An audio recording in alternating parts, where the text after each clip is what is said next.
You're listening to WKDW Radio 97.5 and KDWRadio.com, broadcasting from the Bishop West Real Estate Mobile Tower right here in absolutely gorgeous Northport, Florida. I never get tired of saying that. We've got a very special guest in the house, Mr. Peter Bartolotta. How you doing, buddy? Good afternoon. Hello, Northport. Hello. How's it going out there in Peter Bartolotta world? It's good. It's good. Hey, Life is good. You know, you wake up in the morning and I'm looking at the green grass. I'm okay. It's when I have to look at the underside of it that I'm worried about. And I saw that Kevin Rouse was on there, and go over and see the axe house and throw some axes. Maybe you can hit targets. It's a great place to go. It's a good time out there in Northport. So go check him out over there at the axe house. Kevin, make sure you post your address of the business on the comment section, so we can get you some notoriety out there. There you go. So let's talk a little bit about Peter Bartolotta's world. How are you doing? I'm doing good. Thanks. And the wife is good? The wife is good. You know, she's as you and your listeners know, she's a double lung transplant patient. July 4th, 2019, and you know, it's just amazing. I mean, I'm still in awe of the docs and how they're able to do this. It's amazing. How about the giddy up and go she's got? You know, I try to keep up with it, but I can't. You know, you gotta. It's a whole new world. Anybody that's going through this, I give them tremendous credit.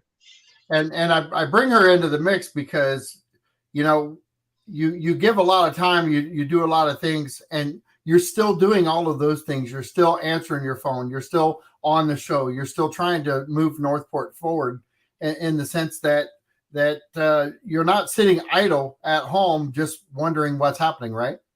Huh. You sit idle, you take the consequences. You know, you got to do something about it or keep your mouth shut.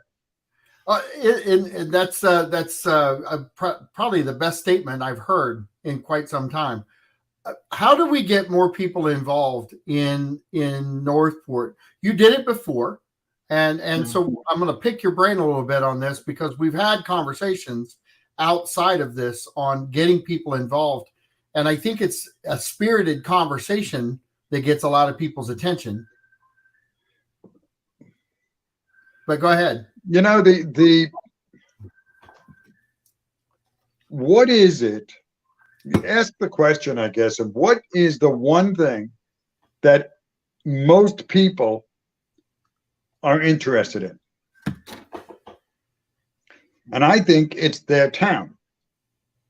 The problem is we make it so complex to I keep moving this camera. I'm sorry. We make it so complex to find out information, to get information, and most people don't have the time to do the work, but they are interested in their town. So what you're alluding to is Vision Northport, and how we got people involved with it was twofold. Number one, we asked them, what do you think we should do in Northport? What should Northport have? What should the city look like? And everybody's got an opinion about that. So you didn't have to do anything. You didn't have to write a book or write an essay or write anything. All you had to do was come to a meeting, and we offered free food, which was the second thing. So, you know, give people an opportunity to eat, they'll eat. I'm Italian, so I believe good conversation happens around food. And people are very willing to stand up and say, I think we need this, or I think we need that. And then they sit down again. So, and what happened was, whatever it is they said, nobody challenged them. Nobody said why you can't do it or what is a better idea or anything else. People just sat there and listened. And then if you thought that idea had some value, we'd break the group up into 3 different groups each month that we did this. And you picked the subject you wanted to learn more about.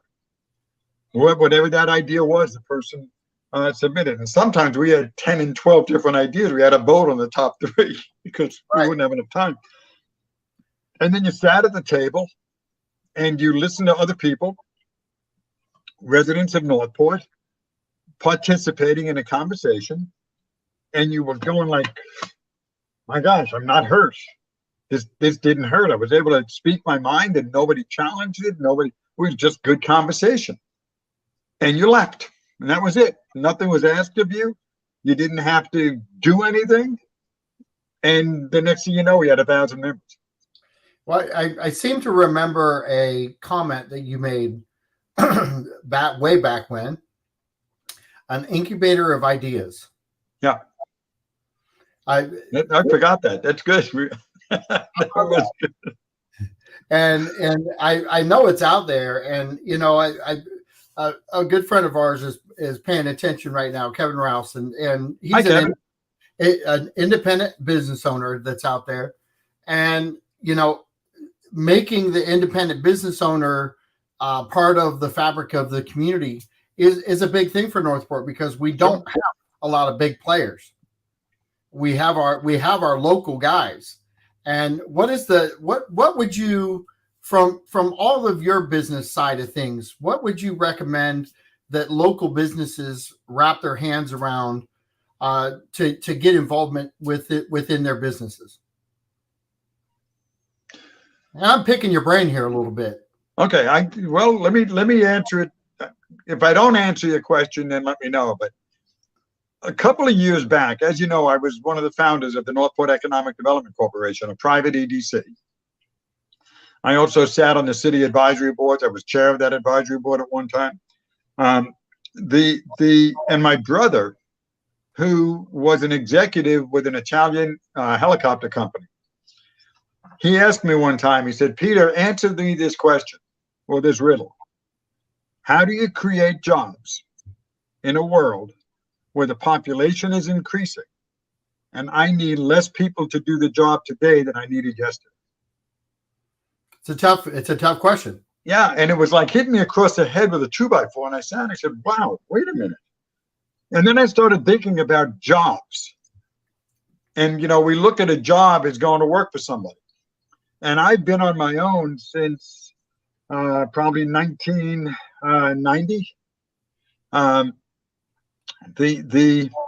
In my own business. And I raised a family of 4 children, bought and paid for a house, drove a late model vehicle, but I didn't have a job. I was a private independent business owner. I woke up each morning and I was do my job, do what I had to do. And you do what you got to do to put food on the table as long as it's legal. And I said to myself, you know, maybe that is the economic engine we need. Maybe being your own business person and making 6 figures is something we might want to encourage. And maybe Northport could become that entrepreneur incubator of the world. Because the funny thing about small businesses, some of them become moderate-sized businesses. Some become big businesses and some become giants. You know, Bill Gates with Microsoft was a 1-man, 2-man shop when IBM partnered with him. Right. It wasn't a big business. And today is a big business. And who knows what that next big business is going to be? I don't. Maybe the Axe House is the next monster business in the United States. I don't know. Kevin, you probably have a good feel for it if you're still listening.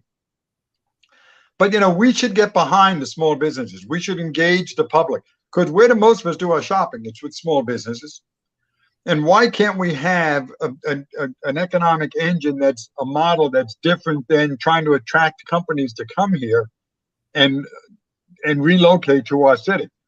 Why not just take advantage of what we have and help people grow? I want to stop you right there, because I want to stick with something that you're talking about. And you know, everybody wants to target big company. Let's get big company. But for years, we've been targeting big company.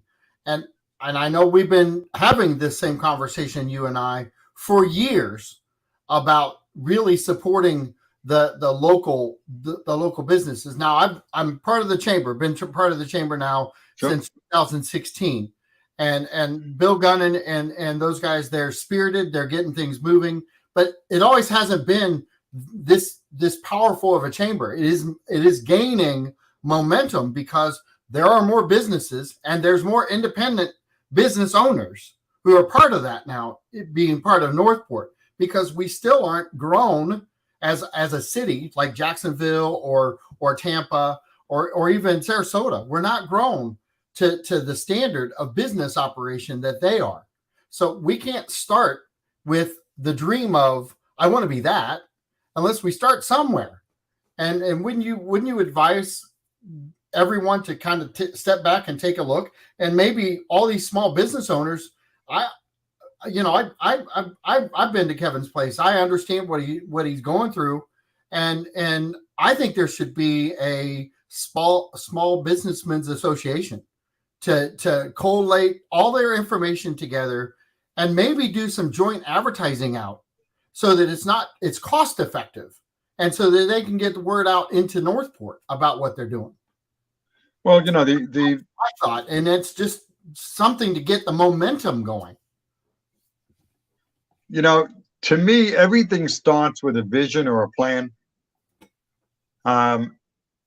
What is, if you went out and asked 10 or 100 people on the street of Northport, go stand in front of the shopping centers or the food stores or whatever, because you'll probably meet everybody to do that sooner or later, and ask 100 people, what is your vision of the city of Northport? Paint a picture for me. 10 years from now, what do you expect to see in Northport? And I'd venture to say you're going to get 100 different answers. Easy. If you go and ask 100 business people, what do they say? I think you're going to get 100 different answers. What we need right now is a unifier. We need a vision for the city from both a resident standpoint as well as from a business standpoint as to why you should be here.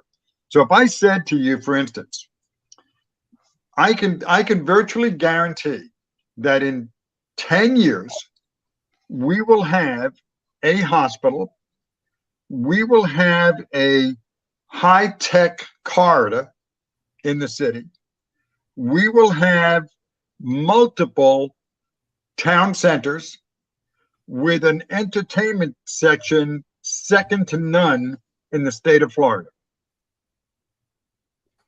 Would you be interested? Yes. Do you think the average person on the street would be interested? Sure, they're going to say, well, how do you do that? Well, that's a good question. But first of all, is that where we're going? Because if that's where we're going, then you have to put some things in play to get there. I've never seen the city do any of that. I've never seen that vision. I'd like to see, the city manager, Jerome, stand up and tell us what his vision of the city is in layman's terms. We tried to do that with Vision Northport, with the Citizen Master Plan, to create a picture and a vision of what the city's potential could be. And I think that's needed. Without that, it seems like we're, I don't know, kind of just going over the same old stuff.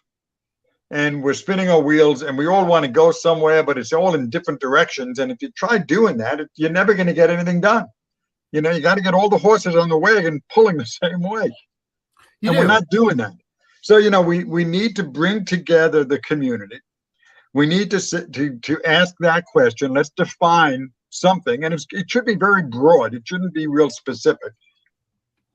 And then get the nonprofits and the businesses and the residents all participating in that vision. Because everybody plays a role. And that's what's needed. We don't have that single point that we can all rally around.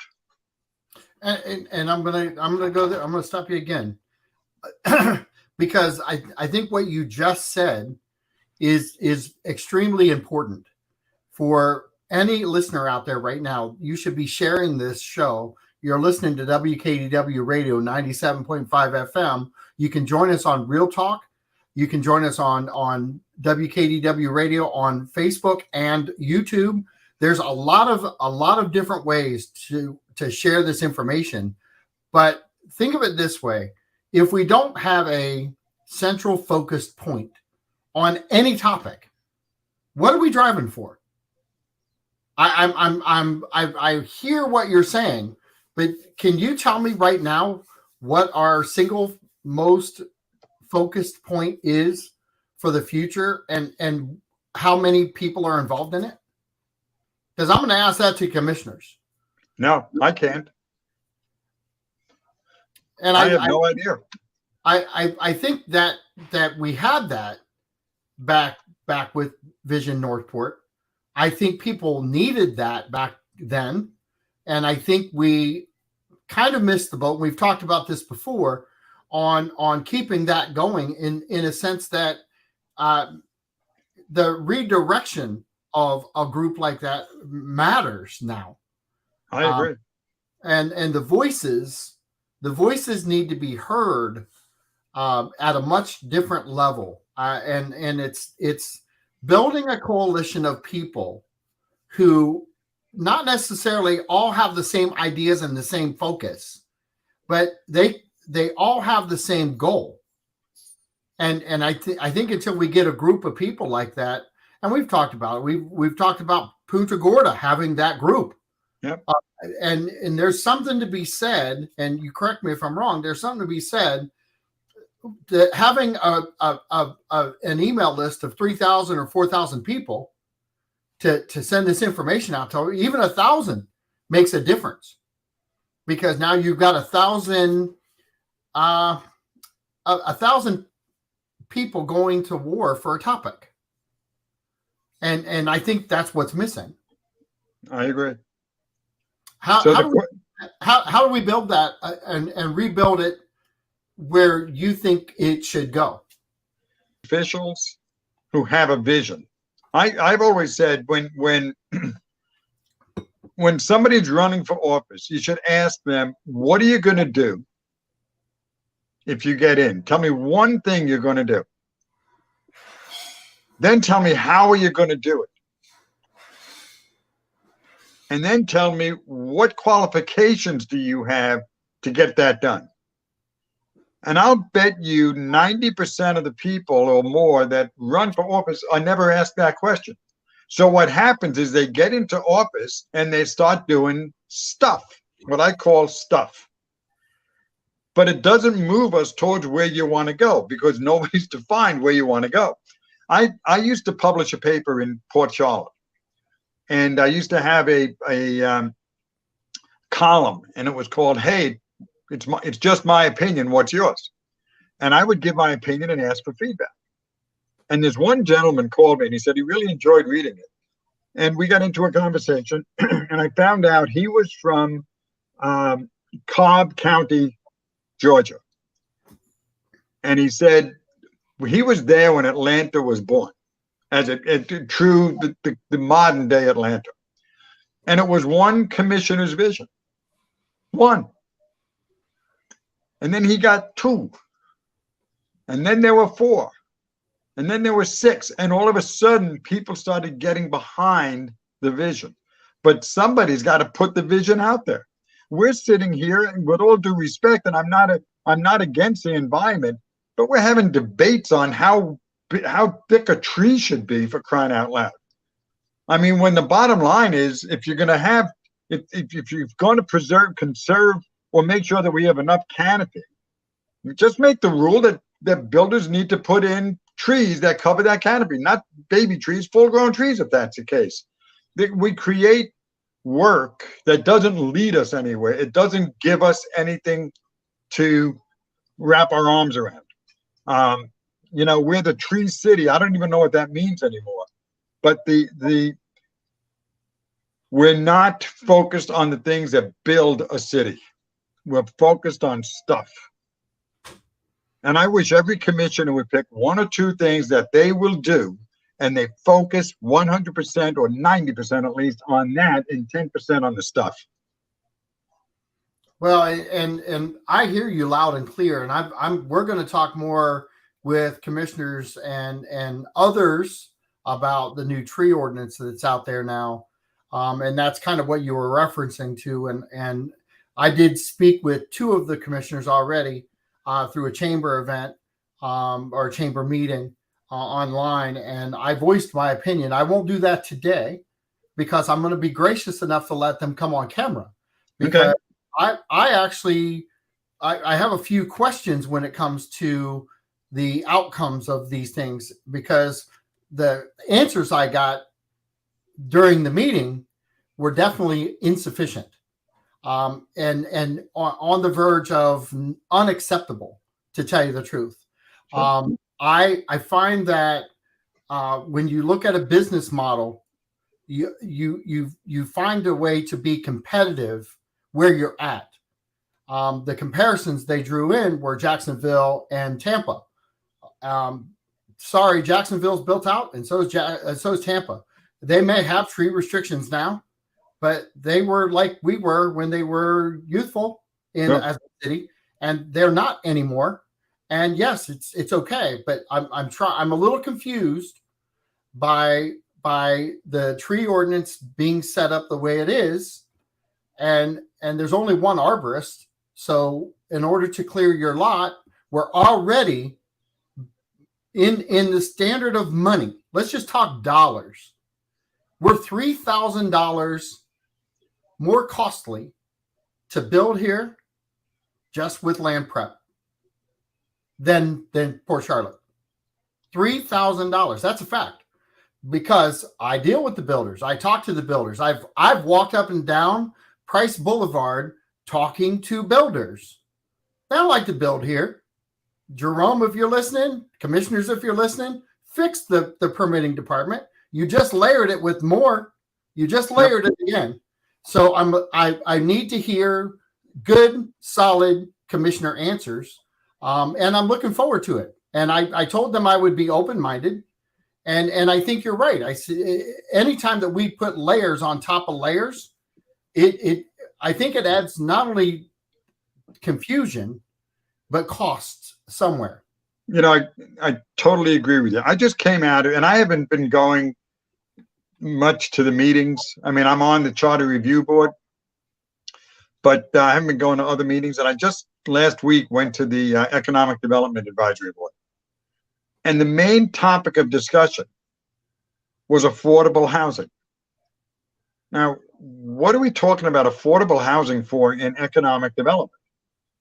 You know, and they changed the wording more to workforce housing. Okay, which I agree with. We should be talking about workforce housing. If we don't have the jobs that support the workers, they're not going to be able to live here. Guess what? The companies are going to move.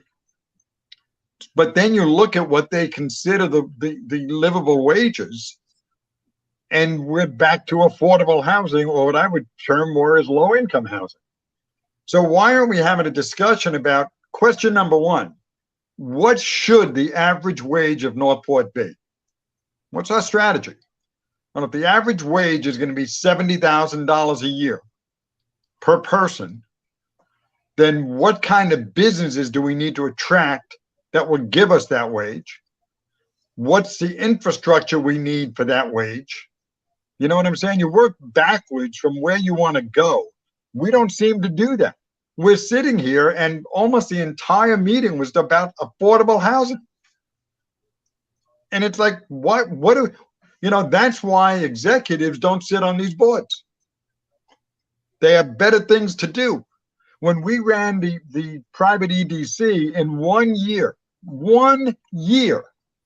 we put a strategy together for Northport that generated 1,500 new jobs and $750 million in new construction. What did we do that was different? And I'll tell you what we did is 2 things. Number one, we listened to the executives who were sitting on our board. They weren't the managers. These were the CEOs, the top ranking official of that company in this region, which covered from Bradenton to Naples. We're the top. I had 3 hospital CEOs sitting on our board. You want to know anything about a hospital? Ask them. They're right there. That's true. They're the ones that drove that plan. Yep. They're the ones that came up with the projections for construction. Why? Because we had construction companies sitting on the board that could answer the questions. They're the ones that came up with the employment opportunities. Now, Oh, what did that study cost us? Any idea? Nope. $0. We go out and do a study for $150,000 to tell us what we already knew, but now it's in writing. So I give it that much. The coal mine study was great, but it just told us what we already knew. Where are the leaders around those tables planning the future for the city? They don't exist. And I'm going to throw this in because, you know, this is a hot topic today, but we're 10 years behind it or more. And, you know, it's a truth. And until we start talking truth, and I had this conversation with you earlier this week, and we really don't prep for this show at all. We just generally talk. And one of my biggest problems with looking at affordable housing today is, what Band-Aid are you searching for? Because there should have been a plan. If you were attacking this as a city, and I did ask one of the commissioners, what's the city going to do about it? Is the city geared to do something about it? And quite frankly, we're not. And no city really is. And yes, we're going to take affordable housing as Sarasota County shifts it down to us, but that's not what we're talking about. But there's another word for Band-Aid, John. Go ahead. It's called my taxes. Okay? If you're doing the affordable housing incentives are coming off the taxpayers' backs, either directly or indirectly. You're so right. We need to get ahead of that discussion. We're solving the problems. We're trying to solve the problems. Find out what the cause is, and the cause of housing short of housing that is not affordable. Let's see if we can ask 10 people on the street. Here's the question: if people can't afford a house with the money they're making, what would you do? Well, make more money. I would make more money, and I would travel away to go do it. Yeah, exactly. So shouldn't the question be, what kind of business do we need to support that? I look forward to the day when Northport's affordable housing, and there are some people now that will take what I'm going to say and they'll use it against me because they'll take it out of context. But I'd love to see affordable housing in Northport is a $500,000 home. That means the people living here are earning that much money to afford that. That's true. Right? So what is affordable housing? It's all based on what the income is in the area. Let's have people making $1 million a year. Affordable will be $750,000, right? It's all relative. And we don't focus on the issues where I think we should be focused on. So we constantly spin around. You know, let's hold elected officials accountable. There were 3 commissioners years ago who remain nameless that poo-pooed the War Mineral Springs acquisition. When they annexed it in, they did it for a reason. And the city and the county got together and we're going to do something with it. It would have been an economic engine. 3 commissioners voted it down. We're still, none of them are in office today. We're still paying for that mistake.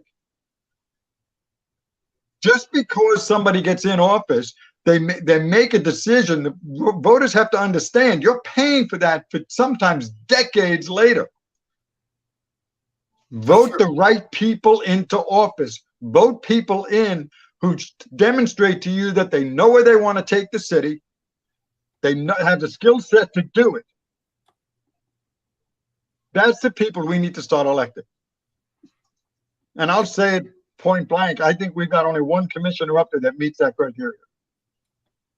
And I'm going to ask you this because we have discussed this. What is your criteria to be a commissioner? I think a commissioner, well, first of all, tell me where you want to move Northport. If you think Northport's okay the way it is, and stand up and say, vote for me because I think Northport is the way it should be, is the way it should be. Okay? If you have a different vision, get up and say it. Tell us where you're going to take us. And then tell us what your skill set is to get us there. And tell us how you're going to do it. Because that, you know, how you're going to do it and your skill sets will tell me as an intelligent voter that I don't believe you or I do believe. And then leave you alone for 4 years. Go do your job. Do what you told us you were going to do. How many commissioners have we had that got up and tout economic development and have done nothing about it? 23 years. It's easy to talk. It's easy to talk. Let's hold people accountable. Let's hold them accountable for the decisions they're making today. This tree ordinance we're gonna pay for this big time. Okay, these commissioners that voted for it are gonna be gone, but the taxpayers are gonna continue to be paying for it. Let's get some people in that have big picture. They have the skill set. And with everything that's being layered, didn't we have a discussion about the ULDC before that it needed to be looked at, and now we just layered it again with another component? John, conservatively speaking, I've been here since 1993. When I moved here, the population was 12,000 people. The ULDC they've been talking about since then. There's only one thing different in the ULDC today from what was in the past, and that's that it got bigger. They haven't done anything about it. Can you put the Bill English's question up there? Because I want this up there because would you like to discuss the trees and the natural environment are the city that's being totally destroyed by out of control development theater? I'd love to discuss that. All right, go ahead. So Bill wants to. When you talk about, when I look at environmentally sensitive development, I go to Babcock Ranch. And I see what Sid Kitson is doing there, building a city that is totally environmentally sensitive, that is 100% on solar power, that has a gigabyte going into every single home of internet connection. Right. And before that, there was nothing there. The environment and people can live together. But to use the word out of control developers is, you're casting, drawing a stone at all of them when there's really some that do that. The ones that are out of control, draw them out, get rid of them. Don't allow them to build in the city. We know who they are. But come up with a plan that allows us to work side by side. Fixing the tree, the girth of a tree at breast height, I think that's how they measure it, has to be 11 inches? Yeah. I mean, what I would ask every single commissioner to do is get off your butt and go visit 5 undeveloped lots. I'm sure there are real estate agents out there, you included, John, that can show them where they are, and go in and measure every tree. Go ahead, see how much time it takes you. What if you said, okay, clear cut, but you've got to put in X number of trees. Forget if it's a quarter acre lot, put in 5 trees or 6 trees. 3 of them need to be full grown. 2 of them need to be mid-sized and 1 needs to be a baby. I don't know what the specs are, but put those specs out. That's a lot easier to work with than trying to find out which tree has an 11-inch girth at chest height. You got to either that or shut the doors and say, okay, no more development. But then, Bill, you got to figure out who's going to pay the taxes, because taxes are going up. The cost of running a government is going up. How are you going to get those taxes paid? Well, and I'm going to step back just for a second, because I kind of said I wasn't going to go here, but let's go here. Because I talked to a builder today to build in Northport because I sold a piece of property. Well, we've got another layer now because we've got a tree ordinance what we have to address. And I know that anytime you add costs to land, it affects value. Yep. So our land value is not going to grow like it was in the 2000s.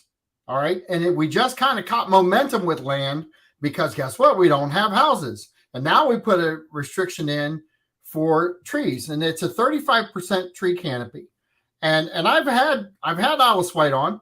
I am not against trees. I'm 100% not against trees. I agree. I'm just 100% against limiting growth by putting layers in that you have no answer for. I asked very simple questions, and I didn't get the answers yet because we only have one arborist in Northport. Who's going to go look at these lots? Who's going to pay for the looking of these lots to say what tree is going to stay and what tree is going to go? How much is that going to cost a homeowner? And that information, by the way, is not out to the public. Nope. And I did say that in the meeting. And part of my problem with this whole thing is you vote for something, but you don't look at the ramifications of what you're voting for. And a 35% tree canopy, if I'm understanding that right, means that 35% of your lot needs to be covered in canopy. Okay. The first third is your septic tank. The next little over a third is your house. And if you want a pool, there's no trees. So the answer was you'll just pay for that now. And it goes into a slush fund at City Hall for trees that they get to pay and plant somewhere else so that we can maintain 35% tree canopy. I get it. Problem I have with it, we build roads and we put trees on the roads that don't survive. And you're counting those trees as tree canopy. They're not tree canopy. You're not replacing even the city didn't replace big trees that they took down. They put small trees in, and they're still small. And Sumter Road has been built for a long time. I'm a little confused by what was and what is today, and I just want some explanations. I'm not against trees. I'm open-minded to a conversation, but it seems to me that there was no conversation, okay? Because, yes, while I knew that all this was happening in the background, I didn't have one commissioner come on my show for months talking about trees. They got quiet. Even Alice White got quiet. And she's not quiet about trees. And I respect what she's doing. I have a ton of respect for her on what she's doing.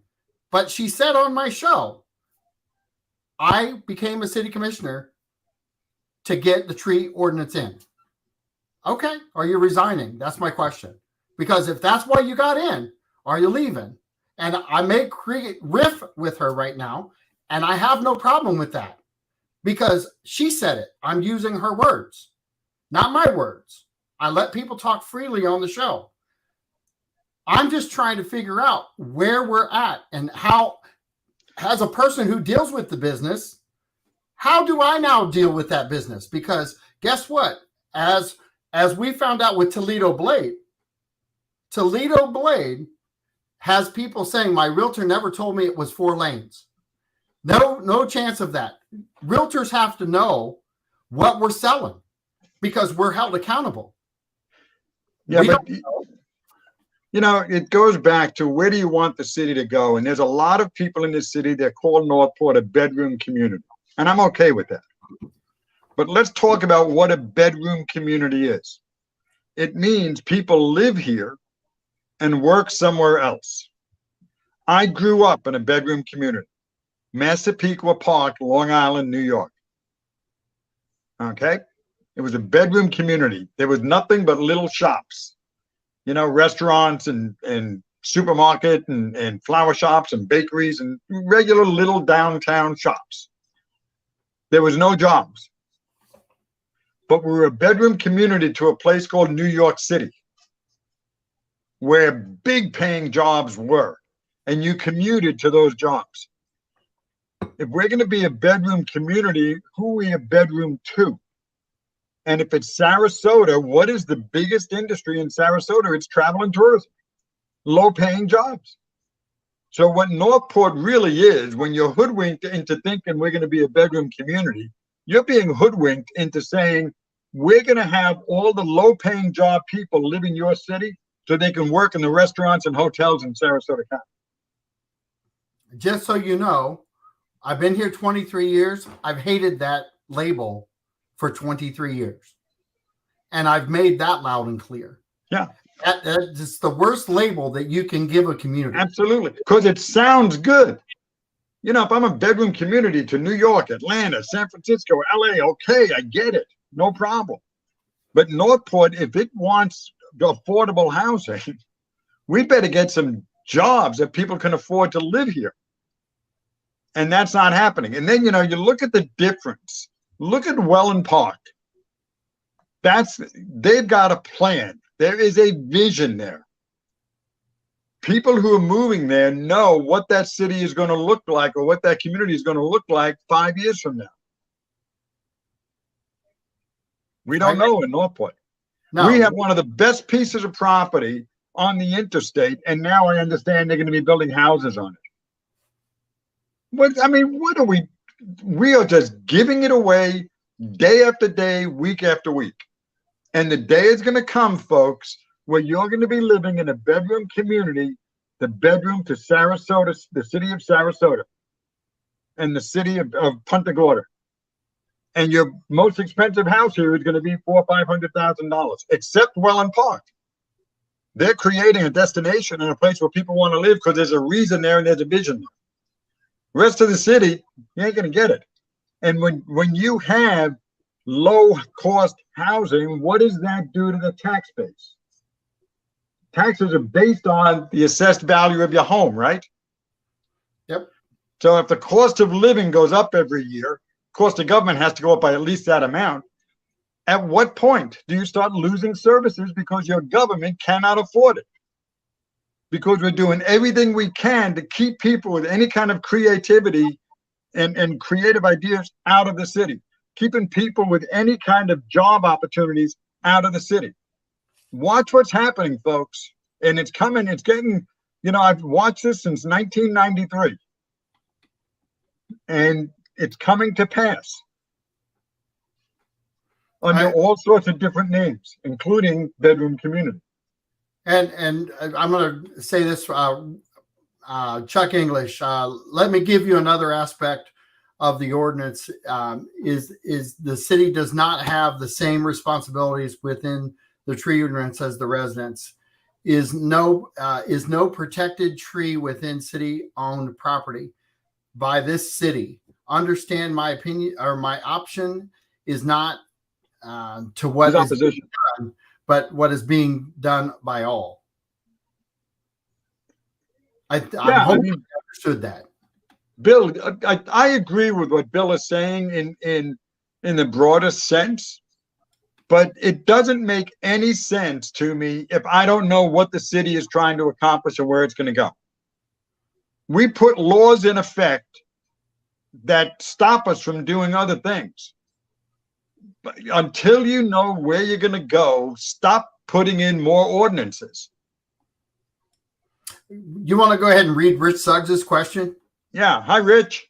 Can you talk about the wastefulness of this city and its meager planning, i.e. the planning the city spent a few years ago permitting infrastructure out to Toledo Blade? Water and sewer was planned for, but now that the city has the money allocated and developers for parts of the area for the city, they find out they didn't plan for appropriate capacity and they must redo the plans. Yeah, welcome to the world. Exactly.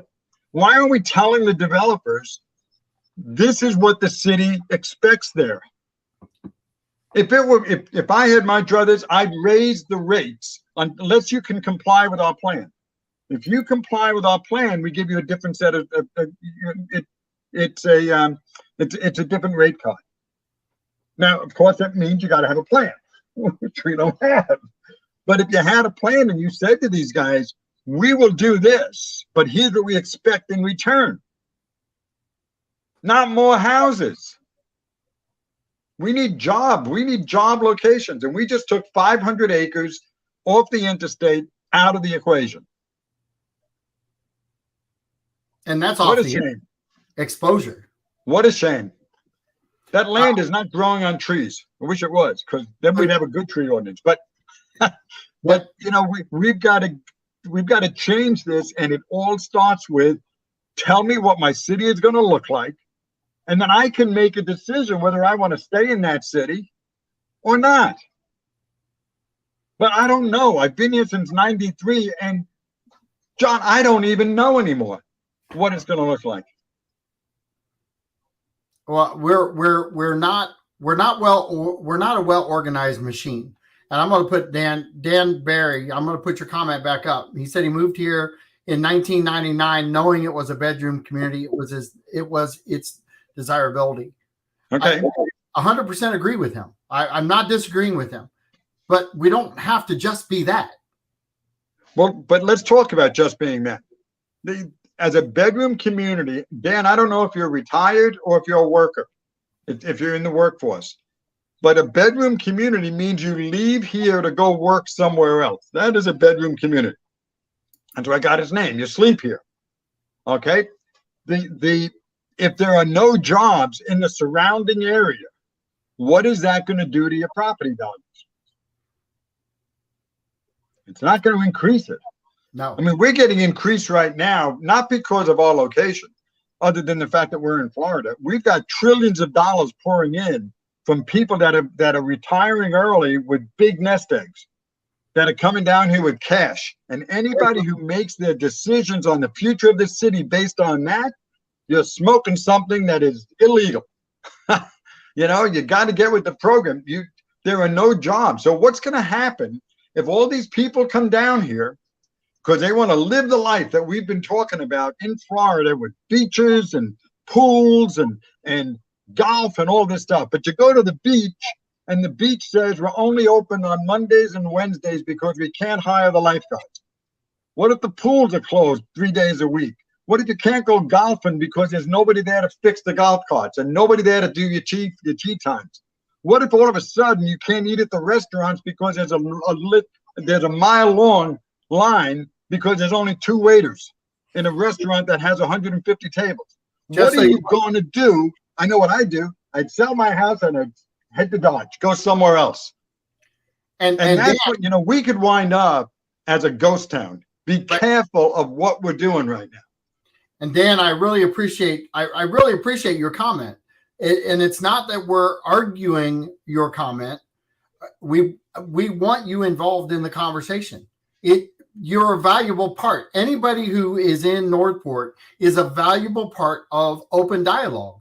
And really that's what this is. And if you're listening on WKDW radio 97.5 FM, I'm talking with Peter Bartolotta, and he's done a lot of things here in Northport. He is part of the Hall of Fame at the Chamber of Commerce and part of the really inspired group of Vision Northport. And the topics that we're covering today are multiple topics. I can't believe where we've actually gone, because we started early in the show just having an open dialogue, and then we've gotten into this conversation. But everyone who's communicated on Facebook right now with comments, I deeply appreciate it. And I love the fact that you're involved in the show enough to continue to type in your questions and your comments. Chuck English and Dan Barry and Kevin Rouse and Rich Suggs, thank you so much. I really do appreciate it. And I know you do the same, Pete, because what do we do without people being involved enough to type in their comment? We don't have open dialogue. Why don't we do this? Let's pick a date and a time and meet at Old World Restaurant or somewhere and ask people to come down, and let's talk face to face too. Absolutely. I like face to face conversation. That's where I like the video. At least I'm seeing your face, John. I love to see everybody's face. It's sort of like the dartboard. My face is, not yours. Now wait, Bill English is saying, my feelings, my brother, and I'm fine, thank you. But I truly would like to debate with Peter over coffee, which you've done in the past. Absolutely. I am wide open, folks. especially if you put coffee on the table, and I'm definitely in. And especially with Bill English. Bill's a great guy. He's a champion of debate. That's one thing for sure. I learn a lot every time I meet with him. Rich Suggs, plus citizens want services from its government, but if the citizens don't want businesses, plan on having higher taxes. That's a fact. That's a statement of fact. Yeah. And we all like our services. The reason that we have such a great community is, and this comes from even the insurance side of things. If you look at where our locations of our fire departments are, they're strategically laid out in our city for a reason, service, but they also do something for your homeowner's insurance, which is increase it because of their location, because the city is looking out for its citizens. If they get too far away, and I think I want to say it's 3 miles, maybe 5, but if they get too far away, your home insurance rates go up. Yep. Because of response time. So our city, while we're picking on it a little, I don't want anyone to be confused with we want to pick it up, put it on our back, and carry it forward. We're having these conversations because we want to move the city forward, and we want people to engage and get involved. And for those of you that don't know me, I love Northport. That's Love Northport. I loved it since the day I first came here. And part of it is the trees and the beauty of it. We are so blessed. But if we don't address the economic side to this, it's going to collapse. I've seen it happen. It happened to me on Long Island, and I can see it setting itself up for a fall here. So just be careful, folks. We're doing this because we love Northport. Let's get together. Let's have some coffee and let's have a discussion. Maybe we should do a show from one of the conference rooms and have everybody in for coffee and just say maybe we could meet at the common grounds. Yeah. Rich Suggs says we are the 4th largest city landmass land-wise. We have the land to do it all. Let's see. Hey there, it's not just about the trees. It's about total aspect of natural resources of our city, quality habitats and natural resources. 100% agree. Totally agree. The beauty is I don't know that there's going to be too much debate with you and Chuck. Because I think that in theory, you guys believe the same thing. Then let's get together and talk about how we can move it forward and get there. Yeah, absolutely. And I think Chuck is definitely in. I know that Rich Suggs is probably on board with it. Sure. Also with Kevin Rouse, there's so many more people out there that would be involved and want to move it forward. The Chamber of Commerce is a big player. I'm telling you right now, the Chamber of Commerce is all about focus on business and business relationships. And right now, they're more powerful right now than they ever have been. And we need a chamber that's powerful. Can you tell people what the value of a strong chamber is for a community, Peter? Sure. I mean, a Chamber of Commerce is a group of businesses that get together typically for the common good of the business. And it's like economic development. But it's not just business.